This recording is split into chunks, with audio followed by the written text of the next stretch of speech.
বৈধ ভোটার যতক্ষণ না লিস্টে উঠবে ততক্ষণ আন্দোলন জারি থাকবে।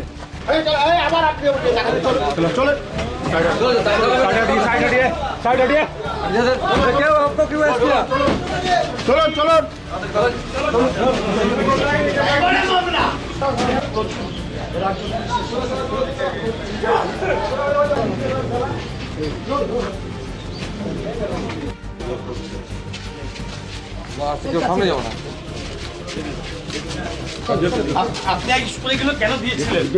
বৈধ ভোটার যতক্ষণ না লিস্টে উঠবে ততক্ষণ আন্দোলন জারি থাকবে। এটার জন্য কি আপনাকে দল থেকে কোনো রাজনৈতিক দল থেকে বলা হয়েছিল? না না, এটা জনসাধারণের কাজ। তাহলে আপনি এই ধরনের উস্কানিগুলো কেন দিচ্ছেন? কোনো উস্কানিমূলক বক্তব্য নেই। কিন্তু বারবার যেটা মুখ্যমন্ত্রী তিনিও আজকে বলেছেন যে এই ধরনের জানে না, বিনা তথ্যে উত্তর বক্তব্য দিয়েছে।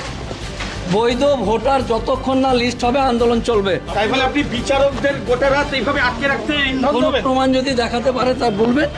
আপনি কি অ্যাডভোকেট নাকি? উস্কানিমূলক বক্তব্যের জন্য আপনি কি অ্যাডভোকেট? একভাবে আপনি এই ধরনের অ্যাডভোকেট হয়ে এই ধরনের আচরণ আপনার এই ধরনের কি ধরনের আচরণ?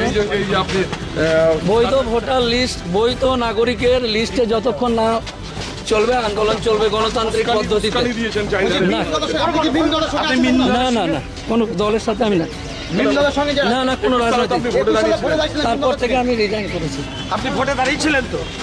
নেই বললাম তো আপনাকে। ছেড়ে দাও, ছেড়ে দাও, ছেড়ে দাও। এই না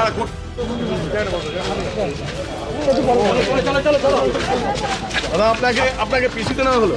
হ্যাঁ, কাস্টডি হ্যাঁ। কতদিনে?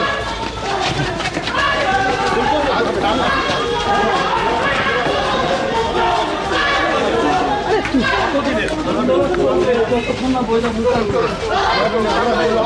কোন দলকে সামনে নিয়ে আন্দোলন করবেন? কোনো দল থাকবে না।